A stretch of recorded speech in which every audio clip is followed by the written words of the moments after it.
हाँ जी, सत श्री अकाल जी सारिਆਂ ਨੂੰ। ਤਾਂ ਅਸੀਂ ਕਰ ਰਹੇ ਹਾਂ मैथ ਪੈਡਾਗੋਜੀ ਦਾ ਸਾਡਾ ਚੱਲ ਰਿਹਾ ਜੀ ਚੈਪਟਰ 3 ਲੈਂਗੁਏਜ ਆਫ ਮੈਥ, ਗਣਿਤ ਦੀ ਭਾਸ਼ਾ। ਠੀਕ ਹੈ, ਤਾਂ ਇਹਦੇ ਵਿੱਚ ਅਸੀਂ ਇਹ ਵਾਲੀਆਂ ਪਹਿਲਾਂ ਅਸੀਂ ਟਰਮਸ ਦੀ ਗੱਲ ਕੀਤੀ, ਫਿਰ ਅਸੀਂ ਇਹ ਗੱਲ ਕੀਤੀ ਕਿ ਇਸ ਤੋਂ ਪਹਿਲਾਂ ਵਾਲੇ ਲੈਕਚਰ ਦੇ ਵਿੱਚ ਵੀ ਲੈਂਗੁਏਜ ਆਫ ਐਕਸਪਲੇਨ, ਯਾਨੀ ਕਿ ਅਸੀਂ ਐਕਸਪਲੇਨ ਕਿਹੜੀ ਭਾਸ਼ਾ ਦੇ ਵਿੱਚ ਕਰਨਾ ਤਾਂ ਮਾਤ ਭਾਸ਼ਾ ਦੇ ਵਿੱਚ ਕਰਨਾ। ਉਦੋਂ ਬਾਅਦ ਅਸੀਂ ਪਾਰਟਸ ਪੜ੍ਹੇ ਮੈਥ ਲੈਂਗੁਏਜ ਦੇ ਵਿੱਚ, ਉਹਦੇ ਵਿੱਚ ਸਾਨੂੰ ਯਾਨੀ ਕਿ ਮੈਥ ਦੀ ਬੁੱਕ ਦੇ ਵਿੱਚ ਸਾਨੂੰ ਕੀ ਕੁਛ ਦੇਖਣ ਨੂੰ ਮਿਲਦਾ ਹੈ ਨਾ। ਫਿਰ ਉਸ ਤੋਂ ਬਾਅਦ ਨੈਕਸਟ ਆ ਜਾਂਦਾ ਜੀ objects of language of mathematics, ਯਾਨੀ ਕਿ ਮੈਥ ਦੀ ਭਾਸ਼ਾ ਦੇ ਕੀ ਆਬਜੈਕਟਸ ਨੇ। ਆਬਜੈਕਟਸ ਮੀਨਸ ਮੰਤਵ, ਕਹਿਣ ਤੋਂ ਭਾਵ ਕਿ ਮੈਥ ਦੀ ਜਿਹੜੀ ਲੈਂਗੁਏਜ ਹੈ ਉਹਨੂੰ ਸਿਲੇਬਸ ਦੇ ਵਿੱਚ ਸ਼ਾਮਲ ਕੀਤਾ ਗਿਆ। ਠੀਕ ਹੈ, 10ਵੀਂ ਤੱਕ ਉਹਨੂੰ ਰੈਗੂਲਰ ਵਿਸ਼ੇ ਦੇ ਤੌਰ 'ਤੇ ਪੜ੍ਹਾਇਆ ਗਿਆ। ਤਾਂ ਉਹ ਜਦੋਂ ਉਹਨੂੰ ਸਿਲੇਬਸ 'ਚ ਐਡ ਕੀਤਾ ਜਾਂਦਾ ਹੈ, ਜਿਵੇਂ ਮੰਨ ਲਓ ਸੈਕਿੰਡ ਕਲਾਸ ਨੂੰ ਕਿਹੜਾ ਮੈਥ ਲੱਗੂ, ਉਹ 'ਚ ਕਿਹੜੇ ਕਿਹੜੇ ਚੈਪਟਰ ਆਉਣਗੇ, ਜਾਂ ਥਰਡ ਕਲਾਸ ਨੂੰ ਜਿਵੇਂ ਕਲਾਸ ਵਾਈਜ਼ ਏਜ ਵਾਈਜ਼ ਬੱਚੇ ਦੇ ਹਿਸਾਬ ਨਾਲ, ਤਾਂ ਉਹ ਕੀ ਮੰਤਵ ਕੀ ਰੱਖਿਆ ਜਾਂਦਾ ਹੈ। ਠੀਕ ਹੈ, ਇੱਕ ਤਾਂ ਸਾਡੇ ਕੋਲ ਕੀ ਹੈ ਮੇਨ ਮੰਤਵ ਕੀ ਹੈ, ਜਿਵੇਂ ਅਸੀਂ ਪਹਿਲਾਂ ਵੀ ਜਦੋਂ ਪਹਿਲਾਂ ਚੈਪਟਰ ਕੀਤਾ ਨੇਚਰ ਆਫ ਮੈਥਮੈਟਿਕਸ ਕਿਹਾ ਕਿ ਲੌਜੀਕਲ ਰੀਜ਼ਨਿੰਗ ਕਰਾਉਣਾ ਮੈਥ ਦਾ ਨੇਚਰ ਹੈ। ਤਾਂ ਇਸੇ ਤਰੀਕੇ ਨਾਲ ਉਹਦਾ ਮੰਤਵ ਵੀ ਕੀ ਹੈ ਵੀ ਬੱਚਾ ਕੀ ਕਰੇ, ਸਾਡੇ ਕੋਲ ਲੌਜੀਕਲੀ ਰੀਜ਼ਨਿੰਗ ਕਰੇ, ਤਰਕ ਦੇ ਨਾਲ ਸੋਚਣਾ। ਠੀਕ ਹੈ, ਅਤੇ ਜਦੋਂ ਅਸੀਂ ਤਰਕ ਦੇ ਨਾਲ ਸੋਚਣ ਦੀ ਗੱਲ ਕਰਦੇ ਹਾਂ ਤਾਂ ਅਸੀਂ ਦੋ ਤਰੀਕੇ ਨਾਲ ਰੀਜ਼ਨਿੰਗ ਦੋ ਤਰੀਕੇ ਨਾਲ ਕਰਦੇ ਹਾਂ। ਇੱਕ ਸਾਡੇ ਕੋਲ ਇੰਡਕਟਿਵ ਹੈ, ਇੱਕ ਸਾਡੇ ਕੋਲ ਡਿਡਕਟਿਵ ਹੈ। ਇੰਡਕਟਿਵ ਹੁੰਦੀ ਹੈ ਆਗਮਨ ਤਰੀਕਾ ਅਤੇ ਡਿਡਕਟਿਵ ਹੁੰਦਾ ਨਿਗਮਨ ਤਰੀਕਾ। ਆਗਮਨ ਦਾ ਮਤਲਬ ਹੈ ਪਹਿਲਾਂ ਬੱਚਾ ਐਗਜ਼ਾਮਪਲ ਸੋਚੇ, ਫਿਰ ਉਸ ਤੋਂ ਬਾਅਦ ਰੂਲ ਕਣੀ ਜਾਵੇ। ਇਹਦੇ ਵਿੱਚ ਕੀ ਹੈ ਡਿਡਕਟਿਵ 'ਚ ਪਹਿਲਾਂ ਬੱਚਾ ਰੂਲ ਨੂੰ ਦਿਮਾਗ 'ਚ ਲਿਆਵੇ ਅਤੇ ਫਿਰ ਉਹਦੇ ਵਿੱਚ ਕੀ 'ਚ ਜਾਵੇ ਅੱਗੇ ਐਗਜ਼ਾਮਪਲ ਕਰੀ ਜਾਵੇ। ਪਰ ਜਿਹੜੀ ਰੀਜ਼ਨਿੰਗ ਹੁੰਦੀ ਹੈ ਇੱਥੇ ਅਸੀਂ ਗੱਲ ਕਰ ਰਹੇ ਤਰਕ ਨਾਲ ਸੋਚਣ ਦਾ, ਰੀਜ਼ਨਿੰਗ ਕਰਨੀ ਹੈ। ਠੀਕ ਹੈ, ਤਾਂ ਹੁਣ ਜੇ ਡਿਡਕਟਿਵ ਰੀਜ਼ਨਿੰਗ ਕਿਉਂ ਹੋਊਗੀ ਮੈਥ ਦੇ ਵਿੱਚ, ਕਿਉਂਕਿ ਬੱਚਾ ਰੂਲ ਦੇਖੋ, ਜਿਵੇਂ ਹੁਣ ਕੋਈ ਕੁਐਸਚਨ ਸੋਲਵ ਕਰਨਾ ਹੈ ਤਾਂ ਜਿਵੇਂ ਪਹਿਲਾਂ ਬੋਰਡਮਾਸ ਦਾ ਰੂਲ ਆਊਗਾ, ਜੇ ਹੁਣ ਉਹਨੇ ਪਾਈਥਾਗੋਰਸ ਥਿਊਰਮ ਲਾਉਣੀ ਹੈ ਤਾਂ ਪਾਈਥਾਗੋਰਸ ਦਾ ਥਿਊਰਮ ਪਹਿਲਾਂ ਰੂਲ ਦੇਖੂਗਾ। ਦੈਟ ਮੀਨਸ ਬੱਚੇ ਦਾ ਜਿਹੜਾ ਨੇਚਰ ਹੈ ਉਹ ਕੀ ਹੋ ਜੇ ਲੌਜੀਕਲ ਹੋ ਜੇ, ਤਰਕ ਕਰਨ ਦਾ ਤਰੀਕਾ ਉਹਨੂੰ ਆ ਜੇ। ਅਨੈਲਿਸਿਸ ਦਾ ਕੰਟੈਂਟ ਐਂਡ ਅੰਡਰਸਟੈਂਡਿੰਗ ਦਾ ਕੰਟੈਂਟ, ਜੋ ਵੀ ਕੰਟੈਂਟ ਬੱਚੇ ਨੂੰ ਦਿੱਤਾ ਹੋਇਆ, ਚਾਹੇ ਉਹਦਾ ਚੈਪਟਰ ਨੰਬਰ ਸਿਸਟਮ ਹੈ, ਚਾਹੇ ਕੋਈ ਉਹਦਾ ਪੋਲੀਨੋਮਲ ਨਾਲ ਰਿਲੇਟਡ ਹੈ, ਅਲਜੈਬਰਿਕ ਹੈ, ਚਾਹੇ ਉਹ ਸਟੈਟ ਦਾ, ਉਹਨੂੰ ਉਹ ਵਿਸ਼ਲੇਸ਼ਣ ਕਰ ਪਾਵੇ। ਐਨਾਲਿਸਿਸ ਦਾ ਮਤਲਬ ਹੁੰਦਾ ਵਿਸ਼ਲੇਸ਼ਣ ਕਰ ਪਾਉਣਾ। ਅਤੇ ਫਿਰ ਅੰਡਰਸਟੈਂਡਿੰਗ ਦਾ ਕੰਟੈਂਟ, ਅਤੇ ਉਸ ਕੰਟੈਂਟ ਨੂੰ ਉਹ ਸਮਝ ਪਾਵੇ। ਠੀਕ ਹੈ, ਜਿਵੇਂ ਮੰਨ ਲਓ ਹੁਣ ਆਪਾਂ ਕੁਐਸਚਨ ਚੱਕਿਆ ਵੀ ਮੰਨ ਲਓ ਆਪਾਂ ਕਹੀਏ ਵੀ 2 + 3 × 2, ਠੀਕ ਹੈ, ਅੱਗੇ ਕਹਿ ਤਾ ਸਾਡੇ ਕੋਲ -4 / 2, ਕਿਵੇਂ ਵੀ ਕਹਿ ਸਕਦੇ ਹਾਂ। ਤਾਂ ਹੁਣ ਇਹ ਕੀ ਹੈ ਉਹਦੇ ਲਈ ਕੰਟੈਂਟ ਹੈ, ਉਹਨੂੰ ਐਨਾਲਿਸਿਸ ਕੀ ਕਰਨਾ ਵੀ ਇਹ 'ਤੇ ਕੀ ਲੱਗੂਗਾ ਬੋਰਡ ਮਾਸ ਲੱਗੂਗਾ। ਅੰਡਰਸਟੈਂਡਿੰਗ ਕਰੇ ਉਹ ਕਨਸੈਪਟ ਨੂੰ ਵੀ ਬੋਰਡ ਮਾਸ ਦਾ ਰੂਲ ਕਹਿੰਦਾ ਵੀ ਪਹਿਲਾਂ ਡਿਵੀਜ਼ਨ ਹੋਊਗੀ, ਫਿਰ ਮਲਟੀਪਲੀਕੇਸ਼ਨ, ਠੀਕ ਹੈ, ਫਿਰ ਐਡੀਸ਼ਨ, ਫਿਰ ਸਬਟਰੈਕਸ਼ਨ। ਤਾਂ ਉਹ ਐਨਾਲਿਸਿਸ ਕਰੇ ਕੰਟੈਂਟ ਨੂੰ। ਫਿਰ ਅੱਗੇ ਆ ਗਿਆ ਐਬਸਟਰੈਕਟ ਟੂ ਕੌਨਕਰੀਟ ਥਿੰਕਿੰਗ। ਐਬਸਟਰੈਕਟ ਆਮੂਰਤ, ਕੌਨਕਰੀਟ ਮੂਰਤ। ਬੱਚੇ ਦੀ ਜਿਹੜੀ ਥਿੰਕਿੰਗ ਹੈ, ਜੇ ਉਹਦੇ ਸਾਹਮਣੇ ਕੋਈ ਵੀ ਪ੍ਰੋਬਲਮ ਹੈ ਐਬਸਟਰੈਕਟ ਹੈ ਉਹ, ਜਿਵੇਂ ਮੰਨ ਲਓ ਆਹ ਇੱਕ ਪ੍ਰੋਬਲਮ ਹੈ, ਹੁਣ ਉਹਨੂੰ ਕੁਛ ਨਹੀਂ ਦਿਖ ਰਿਹਾ, ਇਹ ਆਮੂਰਤ ਹੈ, ਪਰ ਜਦੋਂ ਹੀ ਉਹ ਬੋਰਡ ਮਾਸ ਦਾ ਰੂਲ ਲਿਖ ਲੂਗਾ ਨੇੜੇ, ਜਾਂ ਸਮਝ ਲੂਗਾ ਜਾਂ ਦੇਖ ਲੂਗਾ, ਤਾਂ ਫਿਰ ਕੀ ਹੋ ਜੂ ਇਹੀ ਚੀਜ਼ ਉਹਦੇ ਲਈ ਕੌਨਕਰੀਟ ਹੋ ਜੂ, ਮੂਰਤ ਹੋ ਜੂ, ਉਹਨੂੰ ਸੋਲਵ ਕਰਨੀ ਆ ਜੂਗੀ। ਤਾਂ ਆਮੂਰਤ ਤੋਂ ਮੂਰਤ ਵੱਲ ਲੈ ਕੇ ਜਾਣਾ ਚਿੰਤਨ ਨੂੰ, ਇਹ ਆਬਜੈਕਟ ਹੈ ਮੈਥ ਦੀ ਲੈਂਗੁਏਜ ਦਾ। ਫਿਰ ਆ ਗਿਆ ਮੈਥੇਮਟਾਈਜੇਸ਼ਨ, ਇਹ ਗਣਿਤੀਕਰਨ। ਇਹ ਅਸੀਂ ਪਹਿਲਾਂ ਵੀ ਕਰਿਆ ਕਿ NCF 2005 ਦਾ ਮੇਨ ਮੰਤਵ ਕੀ ਹੈ, ਬੱਚੇ ਨੂੰ ਮੈਥੇਮਟਾਈਜੇਸ਼ਨ ਕਰਾਉਣਾ, ਗਣਿਤੀਕਰਨ ਕਰਾਉਣਾ, ਬੱਚੇ ਦਾ ਸੋਚਣ ਦਾ ਤਰੀਕਾ, ਸਮਝਣ ਦਾ ਤਰੀਕਾ, ਕਿਸੇ ਵਿਸ਼ੇ ਨੂੰ ਅਨਾਲਿਸਿਸ ਕਰਨ ਦਾ ਤਰੀਕਾ, ਉਹ ਸਭ ਕੁਛ ਕੀ ਹੋ ਜੇ ਗਣਿਤੀਕਰਨ ਹੋ ਜੇ, ਗਣਿਤ ਦੇ ਹਿਸਾਬ ਨਾਲ ਤਰਕ ਨਾਲ ਸੋਚੇ, ਲੌਜੀਕਲ ਹੋ ਜੇ, ਜੋੜ ਘਟਾ ਪੂਰਾ ਜੋੜ ਤੋੜ ਲਾ ਕੇ, ਮਤਲਬ ਕੋਈ ਵੀ ਪ੍ਰੋਬਲਮ ਹੈ ਉਹਨੂੰ ਪੂਰਾ ਜੋੜ ਤੋੜ ਲਾ ਕੇ, ਮੰਨ ਲਓ ਕੋਈ ਬਿਜ਼ਨਸ ਸ਼ੁਰੂ ਕਰਨਾ ਬੱਚੇ ਨੇ ਤਾਂ ਉੱਥੇ ਉਹਨੂੰ ਸਾਰਾ ਇਹ ਚੀਜ਼ ਦਾ ਜੋੜ ਤੋੜ ਲਾ ਕੇ ਵੀ ਉਹਨੂੰ ਕਿੰਨਾ ਪ੍ਰੋਫਿਟ ਹੋਊਗਾ, ਕਿੰਨੇ ਦਾ ਉਹਨੂੰ ਮਤਲਬ ਰਾ ਮਟੀਰੀਅਲ ਕਿੰਨੇ ਦਾ ਪਊ, ਕੋਈ ਮੰਨ ਲਓ ਬਿਜ਼ਨਸ ਸ਼ੁਰੂ ਕਰਨਾ ਤਾਂ ਰਾ ਮਟੀਰੀਅਲ 'ਤੇ ਕਿੰਨਾ GST ਲੱਗੂ, ਉਹ ਸਾਰਾ ਜੋੜ ਤੋੜ ਕਰਕੇ ਸਾਡੇ ਕੋਲ ਗਣਿਤੀਕਰਨ ਜਿਹੜਾ ਆਬਜੈਕਟ ਹੈ ਲੈਂਗੁਏਜ ਆਫ ਮੈਥਮੈਟਿਕਸ। ਇੱਕ ਕੰਸੈਪਟ ਹੁੰਦਾ ਅਤੇ ਇੱਕ ਲੈਂਗੁਏਜ ਹੈ, ਦੋਨਾਂ ਦਾ ਡਿਫਰੈਂਸ ਹੈ ਜਿਹੜਾ ਉਹ ਕਲੀਅਰ ਹੋ ਜੇ।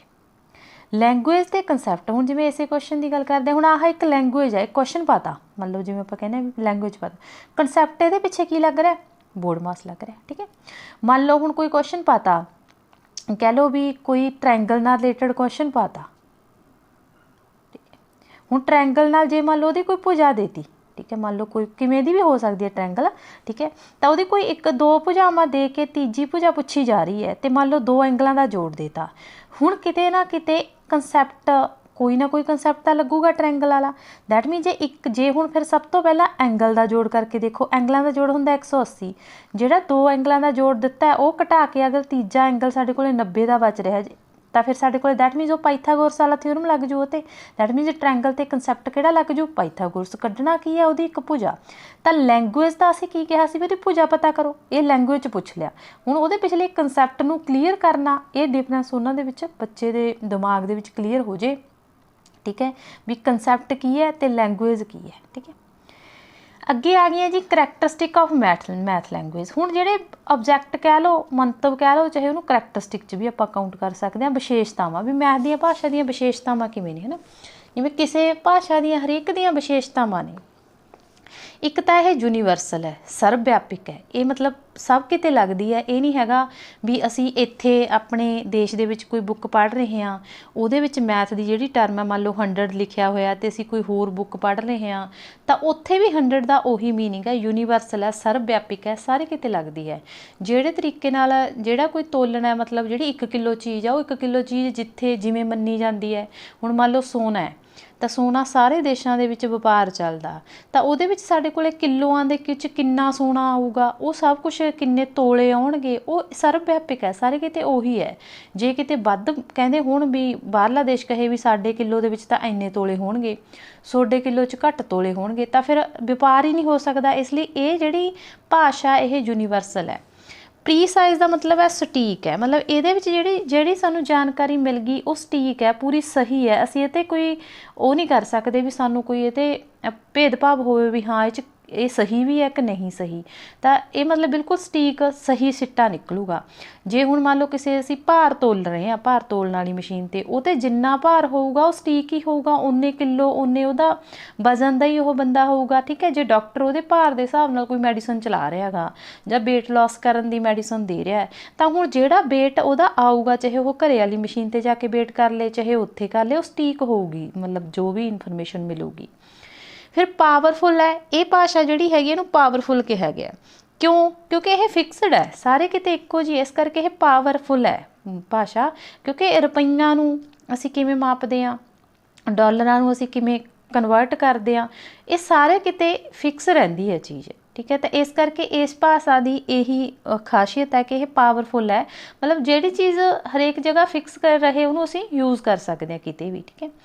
फिर आ गया कंसाइज मतलब संकेप वर्णर। कहण तो भाव हुण मान लो ये तुसीं कोई मर्जी चीज़ चक लो, संकेप वर्णर, ठीक है। मान लो कोई कंसैप्ट चक लो, चाहे तुसीं एरिए का चक लो, चाहे तुसीं अलजबरे का कोई कंसैप्ट चक लो, तो ਉਹਦਾ संकेप वर्णर मिलूगा सानू। ये नहीं हैगा भी कोई भी चीज़ आपदे आप बनाई हुई है, ਉਹਦੇ पिछों थ्योरमां ਚੱਲੀਆਂ आ रही ने, खोजां होईयां ने, तो हर चीज़ का की है संकेप वर्णर है। जोड़ घटा तोल मेल च सारा कुछ की है वो एग्जैक्ट हैगी, ठीक है। फिर आ गया साडे कोल ये डेली यूज़ लैंगुएज है। ये ऐसी लैंगुएज है भी मतलब कोई बंदे ने जे किसी नूं इंग्लिश नहीं भी आउंदी, चलो वह सरजू मान लो वही मात भाषा पंजाबी है, ठीक है, तो इंग्लिश उन्होंने नहीं भी आती, ठीक है, कोई गल नहीं, इंग्लिश नहीं बोलूगा या नहीं यूज़ करूगा, ठीक है। पर जे उन्होंने जोड़ तोड़ नहीं आता, उन्होंने मतलब कोई दुकान से चीज़ खरीदनी नहीं आती, कोई भाव नहीं उन्होंने समझ आ रहा है, तो फिर वह नहीं चलना। क्योंकि हरेक बंदे की रीयल लाइफ दे विच रोज़ के लैण देण दे विच मैथ का यूज़ होना ही होना। इसलिए ऐसी भाषा जी डेली यूज़ है, ठीक है, तो ये बिना सरदा नहीं। चाहे वो कोई गृहस्थी है, घरे रह रहा है, मतलब कोई लेडी है, वो हिसाब किताब कर रही है सौदे पत्ते का, कहे कोई बड़े तो बड़ा बिजनस है, उन्होंने तो लोड़ पैनी है। मतलब छोटे तो छोटे बच्चे तो लैके बड़े तो बड़े तक रोज़ मैथ का जिहड़ा जोड़ घटा तालमेल करना पैंदा हर एक नूं, ठीक है जी। एक इत्ते आ गया लास्ट च एक कंसैप्ट इहदा रह जांदा इस चैप्टर का, फिर ये चैप्टर कंप्लीट ही सीगा। Stages of language development in mathematical class, ठीक है। यानी कि स्टेज मतलब जिहड़ी मैथ की भाषा है उहनूं करना असीं बच्चे दे अंदर डिवेलप, तो ਉਹਦੇ ਲਈ ਜਦੋਂ ਸਟੇजेस ਨੂੰ ਅਸੀਂ डिवेलप करना है, ठीक है, तो डिवेलप करने वास्ते सानू की है मतलब क्लासरूम ਦੇ ਵਿੱਚ ਅਸੀਂ ਕੀ करना है, स्टेजेस ਨੂੰ डिवेलप करना है। तो ਉਹਦੇ ਲਈ ਕਿਹੜੀਆਂ स्टेजेस ने, कहण तो भाव ਕਿਹੜੀਆਂ स्टैप्स ਦੇ ਵਿੱਚ ਉਹਦੀ ਜਾਣਾ ਪਊਗਾ ਜੇ ਇੱਕ ਬੱਚੇ ਦੇ ਅੰਦਰ ਤੁਸੀਂ मैथ ਦੀ ਭਾਸ਼ਾ ਨੂੰ ਜਿਵੇਂ विकास करना चाहुंदे हो उवें होवे। ਸਭ ਤੋਂ ਪਹਿਲਾ ਸਟੈਪ ਹੈ ਬੱਚਾ ਐਵਰੀਡੇ ਲੈਂਗੁਏਜ, ਜਿਹੜੀ ਉਹ ਜਿੰਨੇ ਕੁ ਮੈਥ ਦੀ ਰੋਜ਼ ਦੀ ਭਾਸ਼ਾ ਘਰੇ ਵਰਤਦਾ ਹੈ, ਘਰੇ ਸੁਣਦਾ ਹੈ, ਉਹ ਐਵਰੀਡੇ ਲੈਂਗੁਏਜ ਸਭ ਤੋਂ ਪਹਿਲਾਂ ਉਹ ਐਵਰੀਡੇ ਲੈਂਗੁਏਜ ਦੇਖੂਗਾ। ਜੇ ਤੁਸੀਂ ਆਉਣ ਸਾਰੀ ਬੱਚੇ ਨੂੰ ਕਹਿ ਦੋਗੇ ਕਿ ਸਾਡੇ ਕੋਲ ਰੇਟ ਆਫ ਇੰਟਰਸਟ ਕੱਢੋ, ਮਤਲਬ ਬੱਚੇ ਨੂੰ ਰੇਟ ਆਫ ਇੰਟਰਸਟ ਕੋਈ ਯੂਜ਼ ਨਹੀਂ ਹੋਊਗਾ ਨੋਰਮਲ ਲਾਈਫ ਦੇ ਵਿੱਚ, ਤਾਂ ਬੱਚੇ ਲਈ ਨੋਰਮਲ ਲਾਈਫ ਦੇ ਵਿੱਚ ਕੀ ਹੈ, ਜਿਵੇਂ ਕੋਈ ਘੜੀ ਦੇਖਣਾ, ਟਾਈਮ ਦੇਖਣਾ, ਮਿੰਟ ਦੇਖਣਾ, ਠੀਕ ਹੈ। ਫਿਰ ਕੋਈ 10 ਰੁਪਈਏ 20 ਰੁਪਈਏ ਕੋਈ ਪੈਸੇ ਦੀ ਗਿਣਤੀ ਮਿਣਤੀ ਕਰਨਾ, ਹੈ ਨਾ। ਫਿਰ ਉਹ ਜਿਹੜੀਆਂ ਰੋਜ਼ ਕੋਈ ਕੱਪੜੇ ਪਾ ਰਿਹਾ, ਕੋਈ ਚੀਜ਼ ਖਰੀਦ ਰਿਹਾ, ਕੋਈ ਟੌਫੀ ਖਰੀਦ ਕੇ ਲਿਆਉਂਦਾ ਹੈ ਦੁਕਾਨ ਤੋਂ, ਤਾਂ ਉਹਨਾਂ ਦਾ ਰੇਟ ਹੋ ਗਿਆ, ਹੈ ਨਾ। ਫਿਰ ਉਹਨੂੰ 10 ਰੁਪਏ ਦੀਆਂ ਕਿੰਨੀਆਂ ਟੌਫੀ ਮਿਲਦੀਆਂ, ਦੈਟ ਮੀਨਸ ਉਹਦੀ ਰੋਜ਼ ਦੀ ਲਾਈਫ ਦੇ ਸਟਾਰਟਿੰਗ ਤੋਂ ਉਹ ਰੋਜ਼ ਦੀ ਲਾਈਫ 'ਚ ਕਿੰਨੀ ਕੁ ਮੈਥ ਦੀ ਲੈਂਗੁਏਜ ਜਿਹੜੀ ਮੇਨ ਯੂਜ਼ ਕਰਦਾ, ਉੱਥੋਂ ਅਸੀਂ ਉਹਨੂੰ ਸਿਖਾਉਣਾ ਸ਼ੁਰੂ ਕਰਨਾ ਹੈ। ਫਿਰ ਉਸ ਤੋਂ ਬਾਅਦ ਕੀ ਲੈ ਕੇ ਜਾਣਾ ਹੈ, ਜਦੋਂ ਉਹ ਰੋਜ਼ਮਰਾ ਦੀ ਜ਼ਿੰਦਗੀ ਵਾਲੇ ਵਰਡ ਅਸੀਂ ਯੂਜ਼ ਕਰ ਲਏ, ਫਿਰ language of mathematics problem solving, ਫਿਰ ਅਸੀਂ ਮੈਥ ਦੀ ਭਾਸ਼ਾ ਨੂੰ ਲੈ ਕੇ ਆਉਣਾ ਕਿਹੜੀ ਨੂੰ, ਜਿਹੜੀ ਉਹਦੀ ਪ੍ਰੋਬਲਮ ਸੋਲਵ ਕਰਦੇ। ਜਿਵੇਂ ਮੰਨ ਲਓ ਮਿੰਟ, ਸਕਿੰਟ, ਘੰਟੇ, ਤਾਂ ਹੁਣ ਘੰਟਿਆਂ ਨੂੰ ਮਿੰਟਾਂ 'ਚ ਬਦਲਣਾ, ਮਿੰਟਾਂ ਨੂੰ ਅੱਗੇ ਸਕਿੰਟਾਂ 'ਚ ਬਦਲਣਾ, ਇਹ ਚੀਜ਼ ਉਹਦੀ ਮੈਥ ਦੀ ਪ੍ਰੋਬਲਮ ਹੈ। ਹੁਣ ਉਹਨੂੰ ਫਿਰ ਦੱਸਣਾ ਵੀ 1 ਘੰਟੇ 'ਚ ਕਿੰਨੇ ਮਿੰਟ ਹੁੰਦੇ ਆ, ਕਿੰਨੇ ਸਕਿੰਟ ਹੁੰਦੇ ਆ, ਤਾਂ ਅਸੀਂ ਉਹਦੀ ਜਿਹੜੀ ਉਹ ਟਾਈਮ ਦੇਖ ਕੇ ਅਸੀਂ ਘਰੋਂ ਮਤਲਬ 9 ਵਜੇ ਮੰਨ ਲਓ ਉਹ ਸਕੂਲ ਆਉਂਦਾ, ਤਾਂ ਅਸੀਂ ਉਹਨੂੰ ਕਹਿੰਦੇ ਵੀ 9 ਵਜੇ ਕੇ ਕਿੰਨੇ ਮਿੰਟ ਹੋਏ ਸੀ, ਠੀਕ ਹੈ, ਜਾਂ ਤੂੰ ਸਕੂਲ ਦੇ ਵਿੱਚ ਕਿੰਨੇ ਘੰਟੇ ਪੜ੍ਹਦਾ, ਠੀਕ ਹੈ। ਤਾਂ ਇਹਦਾ ਮਤਲਬ ਅਸੀਂ ਮੈਥੇਮੈਟੀਕਲ ਪ੍ਰੋਬਲਮ ਦੇ ਵਿੱਚ ਉਹਨੂੰ ਲੈ ਕੇ ਆਵਾਂਗੇ। ਫਿਰ ਅਸੀਂ ਜਦੋਂ ਮੈਥ ਦੀ ਲੈਂਗੁਏਜ ਯੂਜ਼ ਕਰਾਂਗੇ, ਫਿਰ ਸਿੰਬੋਲਿਕ ਲੈਂਗੁਏਜ ਯੂਜ਼ ਹੋਊਗੀ। ਜਿਵੇਂ ਸਾਡੇ ਕੋਲ ਘੰਟਿਆਂ ਨੂੰ ਅਸੀਂ ਆਵਰਸ ਕਹਾਂਗੇ, ਮਿੰਟਾਂ ਨੂੰ ਮਿੰਟ, ਸੈਕਿੰਡ, 1 ਘੰਟੇ ਦੇ ਵਿੱਚ ਫਿਰ ਕਿੰਨੇ ਨਾਲ ਗੁਣਾ ਕਰਾਂਗੇ, ਉਹ ਆ ਗਈ ਸਿੰਬੋਲਿਕ ਲੈਂਗੁਏਜ। ਫਿਰ ਆ ਗਈ ਮੈਥੇਮੈਟਾਈਜੇਸ਼ਨ ਸੋਲਿਊਸ਼ਨ ਲੈਂਗੁਏਜ, ਮਤਲਬ ਜਦੋਂ ਹੁਣ ਮੈਥ ਦੀ ਕੋਈ ਪ੍ਰੋਬਲਮ ਹੈ, ਉਹਦੇ ਮੈਥ ਦੀ ਪ੍ਰੋਬਲਮ ਦਾ ਕਿਵੇਂ ਅਸੀਂ ਸੋਲਿਊਸ਼ਨ ਕੱਢਣਾ ਹੈ, ਉਹ ਸੋਲਿਊਸ਼ਨ ਲੈਂਗੁਏਜ ਵਰਤੀ ਜਾਊ। ਸੋਲਿਊਸ਼ਨ ਲੈਂਗੁਏਜ ਕੀ ਹੈ, ਮੰਨ ਲਓ ਉਹਨੇ ਸਾਰੇ ਦਿਨ ਦਾ ਇਹ ਕੱਢਣਾ ਵੀ ਉਹ ਕਿੰਨੇ ਘੰਟੇ ਪੜ੍ਹਦਾ ਜਾਂ ਸਕੂਲ 'ਚੋਂ ਕਿੰਨੇ ਘੰਟੇ ਰਹਿੰਦਾ। ਪਹਿਲਾਂ ਤਾਂ ਅਸੀਂ ਉਹਨੂੰ ਕਹਾਂਗੇ ਮੰਨ ਲਓ 9 ਵਜੇ ਆਉਣਾ, 2 ਵਜੇ ਛੁੱਟੀ ਹੁੰਦੀ ਹੈ, ਪਹਿਲਾਂ ਘੰਟੇ ਗਿਣ ਲਾ, ਹੈ ਨਾ। ਮੰਨ ਲਓ ਅਸੀਂ ਉਹਨੂੰ ਕਹਿਤਾ ਪਹਿਲਾਂ ਉਹਨੂੰ ਘੰਟੇ ਗਿਣਾਏ, ਸਿੰਪਲ ਉਹਨੇ ਘੰਟੇ ਗਿਣ ਲਏ ਜੀ, ਇੰਨੇ ਘੰਟੇ ਹੁੰਦੇ ਆ। ਹੁਣ ਉਹਨੂੰ ਪੁੱਛਿਆ ਜਾਵੇ ਵੀ ਤੂੰ ਠੀਕ ਹੈ, ਜੇ ਤੂੰ 5 ਘੰਟੇ ਪੜ੍ਹਦਾ ਸਕੂਲ ਦੇ ਵਿੱਚ ਰਹਿਣਾ, ਮੰਨ ਤੂੰ ਇਹ ਦੱਸ ਵੀ ਤੂੰ ਕਿੰਨੇ ਮਿੰਟ ਰਹਿਣਾ, ਤਾਂ ਘੰਟਿਆਂ ਨੂੰ ਮਿੰਟਾਂ 'ਚ ਕਨਵਰਟ ਕਰਨਾ। ਫਿਰ ਸਿਚੁਏਸ਼ਨ ਦੇ ਅਕੋਰਡਿੰਗ ਲੈਂਗੁਏਜ ਸਿਖਾਓ ਵੀ ਮਿੰਟਾਂ ਵਾਲੀ ਲਾਉਣੀ ਹੈ ਕਿ ਘੰਟਿਆਂ ਵਾਲੀ ਲਾਉਣੀ ਹੈ, ਠੀਕ ਹੈ। ਤਾਂ ਇੱਥੇ ਇੱਕ ਐਗਜ਼ਾਮਪਲ ਲੈਤੀ ਹੈ, ਕਹਿੰਦੇ ਜੇਕਰ ਰਾਮ ਦੀ ਉਮਰ ਉਸਦੇ ਭਰਾ ਦੀ ਉਮਰ ਦਾ 3 ਗੁਣਾ ਹੈ, ਅਤੇ 6 ਸਾਲ ਪਹਿਲਾਂ ਰਾਮ 15 ਸਾਲਾਂ ਦਾ ਸੀ, ਤਾਂ ਰਾਮ ਦੇ ਭਰਾ ਦੀ 6 ਸਾਲ ਪਹਿਲਾਂ ਕਿੰਨੀ ਉਮਰ ਸੀ, ਠੀਕ ਹੈ, ਉਮਰ ਜਿਹੜੀ ਸੀ 6 ਸਾਲ ਪਹਿਲਾਂ। ਹੁਣ ਇਸ ਕੁਐਸਚਨ ਨੂੰ ਕਰਨ ਦਾ ਤਰੀਕਾ ਕੀ ਹੈ, ਐਵਰੀਡੇ ਲੈਂਗੁਏਜ ਦੇ ਵਿੱਚ ਉਹ ਕੀ ਕਰੂਗਾ, ਮੰਨ ਲਓ ਕਹਿ ਦੂਗਾ ਵੀ ਤੁਸੀਂ ਆਪਦੇ ਭਰਾ ਦਾ, ਤੁਹਾਡਾ ਭਰਾ ਹੈ ਕੋਈ, ਮੰਨ ਲਓ ਵੀ ਤੇਰਾ ਭਰਾ ਦੀ ਉਮਰ ਦਾ ਤੂੰ 3 ਗੁਣਾ ਹੈ ਨਾ, ਤਾਂ ਮੰਨ ਲਓ ਉਹਨੂੰ ਆਪਦੇ ਆਪ ਸੋਚਣ ਦਿਓ। ਐਵਰੀਡੇ ਲੈਂਗੁਏਜ ਮੰਨ ਲਓ ਵੀ ਤੇਰਾ ਭਰਾ ਸਾਡੇ ਕੋਲ ਕੀ ਹੈ 10 ਸਾਲ ਦਾ, ਤਾਂ ਉਹਨੂੰ ਪੁੱਛੋ ਵੀ ਤੂੰ ਕਿੰਨੇ ਦਾ ਹੋਵੇਗਾ, ਬੱਚਾ ਕਹੂਗਾ ਮੈਂ 30 ਦਾ ਹੋਊਗਾ, 10 ਦਾ 30 ਆ ਗਿਆ। ਮੰਨ ਲਓ ਉਹਨੂੰ ਕਹਿ ਦਿਓ ਤੇਰਾ ਭਰਾ 6 ਸਾਲ ਦਾ, ਪਹਿਲਾਂ ਉਹਨੂੰ ਆਹ ਐਵਰੀਡੇ ਲੈਂਗੁਏਜ 'ਚ ਕਨਵਰਟ ਕਰਵਾਓ, ਪਹਿਲਾਂ ਇੱਥੇ ਕੁਐਸਚਨ 'ਤੇ ਨਹੀਂ ਲੈ ਕੇ ਜਾਣਾ ਵੀ ਸਿੱਧੀ ਅਸੀਂ ਕਹਿ ਦਈਏ ਮੰਨ ਲਓ ਉਹਦੀ ਉਮਰ ਐਕਸ ਮਾਈ, ਨਹੀਂ, ਪਹਿਲਾਂ ਉਹਨੂੰ ਇਹ ਤਾਂ ਦੱਸੋ ਵੀ ਆਹ ਫਰਕ ਕਿੰਨੇ ਦਾ ਆ ਰਿਹਾ। ਤਾਂ ਹੁਣ ਉਹਨੂੰ ਕਿਹਾ ਵੀ 10 ਸਾਲਾਂ ਦਾ ਸੀ, 30 ਸਾਲਾਂ ਦਾ ਹੋ ਗਿਆ। ਜੇ ਉਹ 6 ਸਾਲਾਂ ਦਾ ਹੈ, ਤੂੰ ਕੀ ਹੈ 6 30 18 ਸਾਲਾਂ ਦਾ, ਤੂੰ ਉਹ ਤੋਂ 3 ਗੁਣਾ, ਯਾਨੀ ਕਿ 6 + 6 + 6 ਹੈ ਤੂੰ, ਉਹ 6 ਸਾਲਾਂ ਦਾ, ਤੂੰ ਉਹਦਾ 3 ਗੁਣਾ, ਠੀਕ ਹੈ। ਫਿਰ ਇੱਕ ਤਰੀਕਾ ਤਾਂ ਇਹ ਹੈ ਵੀ ਤੁਸੀਂ ਉਹਨੂੰ ਐਂਡ 'ਤੇ ਤਾਂ ਇਹੀ ਹੈ ਵੀ ਅਸੀਂ ਸਿੰਬੋਲਿਕ ਲੈਂਗੁਏਜ 'ਚ ਲੈ ਕੇ ਆਵਾਂਗੇ, ਠੀਕ ਹੈ। ਹੁਣ ਕੀ ਹੈ, ਅਸੀਂ ਉਹਨੂੰ ਲੈਂਗੁਏਜ ਡਿਵੈਲਪ ਕਰਾਂਗੇ ਮੈਥ ਦੀ, ਜਿਹੜੀ ਉਹਦੀ ਪ੍ਰੋਬਲਮ ਨੂੰ ਸੋਲਵ ਕਰਦੀ। ਤਾਂ ਅਸੀਂ ਉਹਨੂੰ ਕਹਾਂਗੇ ਵੀ ਮੰਨ ਲੈ ਵੀ ਸਾਡੇ ਕੋਲ ਅਸੀਂ ਕਿਹਾ ਕਿ 6 ਸਾਲ ਪਹਿਲਾਂ ਦੀ ਗੱਲ ਹੈ, ਰਾਮ ਸੀਗਾ ਜਿਹੜਾ ਉਹ 15 ਸਾਲਾਂ ਦਾ ਸੀ 6 ਸਾਲ ਪਹਿਲਾਂ, ਤਾਂ ਵਿੱਚ ਹੋ ਗਏ ਹੁਣ 6 ਸਾਲ, ਤਾਂ ਜੇ 6 ਸਾਲ ਪਹਿਲਾਂ 15 ਸਾਲਾਂ ਦਾ ਸੀ, ਤਾਂ ਹੁਣ ਤਾਂ ਹੋ ਗਿਆ ਉਹ 21 ਸਾਲਾਂ ਦਾ। ਤਾਂ ਹੁਣ ਦੀ ਕਹਾਣੀ ਇਹ ਹੈ ਕਿ ਆਪਣੇ ਭਰਾ ਦੀ ਉਮਰ ਦਾ ਹੁਣ ਵੀ ਉਹ 3 ਗੁਣਾ ਹੈ, ਇਹਦਾ ਮਤਲਬ ਫਿਰ ਕਿਹਦਾ 3 ਗੁਣਾ ਬਣਿਆ ਹੋਊ 7 ਦਾ, ਤਾਈਓ 21 ਬਣਿਆ ਹੋਊ, ਦੈਟ ਮੀਨਸ ਉਹਦਾ ਭਰਾ ਕੀ ਹੈ 7 ਸਾਲਾਂ ਦਾ। ਇਹ ਇੱਕ ਛੋਟਾ ਜਿਹਾ ਤਰੀਕਾ ਹੈ ਜਿਹਦੇ ਰਾਹੀਂ ਅਸੀਂ ਉਹਨੂੰ ਸਿੰਪਲ ਦੱਸ ਸਕਦੇ ਹਾਂ। ਦੂਸਰਾ ਕੀ ਆ ਗਿਆ ਫਿਰ ਐਂਡ 'ਤੇ ਅਸੀਂ, ਕਿਉਂਕਿ ਹੁਣ ਇਹ ਤਾਂ ਹੈ ਨਹੀਂ ਵੀ ਅਸੀਂ ਇਸ ਸਿਚੁਏਸ਼ਨ ਨੂੰ ਸੋਲਵ ਕਰਵਾਤਾ, ਨੈਕਸਟ 'ਤੇ ਬੱਚਾ ਫਿਰ ਇੰਨਾ ਟਾਈਮ ਲਾਵੇ, ਫਿਰ ਇੰਨਾ ਟਾਈਮ ਲਾਵੇ, ਤਾਂ ਫਿਰ ਅਸੀਂ ਉਹਨੂੰ ਇੱਕ ਪੈਟਰਨ ਸਮਝਾਵਾਂਗੇ, ਮੈਥ ਦੀ ਲੈਂਗੁਏਜ ਸਿੰਬੋਲਿਕ ਦੇ ਵਿੱਚ ਲੈ ਕੇ ਆਵਾਂਗੇ। ਫਿਰ ਮੈਥੇਮੈਟਾਈਜ਼ ਸਿਚੁਏਸ਼ਨ ਲੈਂਗੁਏਜ 'ਚ ਲੈ ਕੇ ਆਵਾਂਗੇ, ਜਿਹੜੀ ਉਸ ਸਿਚੁਏਸ਼ਨ ਨੂੰ ਉਵੇਂ ਸੋਲਵ ਕਰੇ। ਜਿਵੇਂ ਆਪਾਂ ਕਹਾਂਗੇ ਵੀ ਮੰਨ ਲਓ ਰਾਮ ਦੇ ਭਰਾ ਦੀ ਉਮਰ ਕੀ ਕਹੀਏ, ਭਰਾ ਦੀ ਉਮਰ ਮੰਨ ਲਓ ਭਰਾ ਦੀ ਅੱਜ ਦੀ ਉਮਰ ਕਹਿ ਲਓ ਪ੍ਰੈਜੈਂਟ ਏਜ ਐਕਸ ਹੈ, ਤਾਂ ਰਾਮ ਕਿੰਨਾ ਹੋ ਗਿਆ ਜੀ 3x ਹੋ ਗਿਆ, ਅਤੇ 3x ਅੱਜ ਉਹਦੀ ਉਮਰ ਹੋ ਗਈ, 3x 'ਚੋਂ 6 ਸਾਲ ਹੋਰ ਕੱਢ ਦਿਓ, 6 ਸਾਲ ਪਹਿਲਾਂ ਉਹ 15 ਸਾਲਾਂ ਦਾ ਸੀ, ਤਾਂ ਇੱਥੋਂ ਕੱਢ ਲਓ ਸਾਡੇ ਕੋਲੇ 7 ਸਾਲ। ਕਿਹਦੀ ਉਮਰ ਮੰਨੀ ਸੀ ਅਸੀਂ? ਉਹਦੇ ਭਰਾ ਦੀ ਉਮਰ। ਅੱਜ ਦੀ ਮੰਨੀ ਸੀ 7 ਸਾਲ ਦੀ ਗੱਲ ਕਰ ਲਈ, ਠੀਕ ਹੈ। ਤਾਂ ਸਾਨੂੰ ਪੁੱਛਿਆ ਕੀ ਗਿਆ, ਹੁਣ ਕੁਐਸਚਨ ਬੱਚਾ ਕੀ ਕਰਦਾ, ਇੱਥੇ 7 ਸਾਲ ਟਿਕ ਹੁੰਦੀ ਹੈ, ABC ਚਲਾ ਕੇ ਆ ਜਾਂਦਾ। ਤਾਂ ਉਹਨਾਂ ਨੇ ਪੁੱਛਿਆ ਰਾਮ ਦੇ ਭਰਾ ਦੀ ਉਮਰ 6 ਸਾਲ ਪਹਿਲਾਂ ਕਿੰਨੀ ਸੀ? ਅੱਜ ਉਹ 7 ਸਾਲਾਂ ਦਾ ਤਾਂ 6 ਸਾਲ ਪਹਿਲਾਂ ਉਹ 1 ਸਾਲ ਦਾ ਸੀਗਾ। ਤਾਂ ਇੱਥੋਂ ਅਸੀਂ ਗਾਹਾਂ ਵਾਲੇ ਸਟੈਪ 'ਤੇ ਵੀ ਜਾਣਾ, ਠੀਕ ਹੈ। ਤਾਂ ਇੱਥੇ ਹੀ ਨਹੀਂ ਛੱਡ ਦੇਣਾ, ਠੀਕ ਹੈ, ਕਿਉਂਕਿ ਕਾਹਲੀ ਕਾਹਲੀ ਦੇ ਵਿੱਚ ਅਸੀਂ ਇੰਨਾ ਕੀ ਆਨਸਰ ਲਾ ਕੇ ਅੱਗੇ ਚੱਲ ਪੈਂਦੇ ਹਾਂ।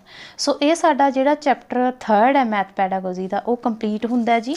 ਇਸ ਤੋਂ ਅਗਲਾ ਚੈਪਟਰ ਜਿਹੜਾ ਹੈਗਾ ਸਾਡਾ, ਉਹ ਹੈ ਕਮਿਊਨਿਟੀ ਆਫ ਮੈਥੇਮੈਟਿਕਸ, ਸਮੁਦਾਇ, ਗਣਿਤ ਸਮੁਦਾਇ ਦੇ ਤੌਰ 'ਤੇ, ਠੀਕ ਹੈ ਜੀ। ਚੈਪਟਰ ਨੰਬਰ 4 ਉਹ ਨੈਕਸਟ ਵੀਡੀਓ ਦੇ ਵਿੱਚ ਕਰਾਂਗੇ ਜੀ। Thank you.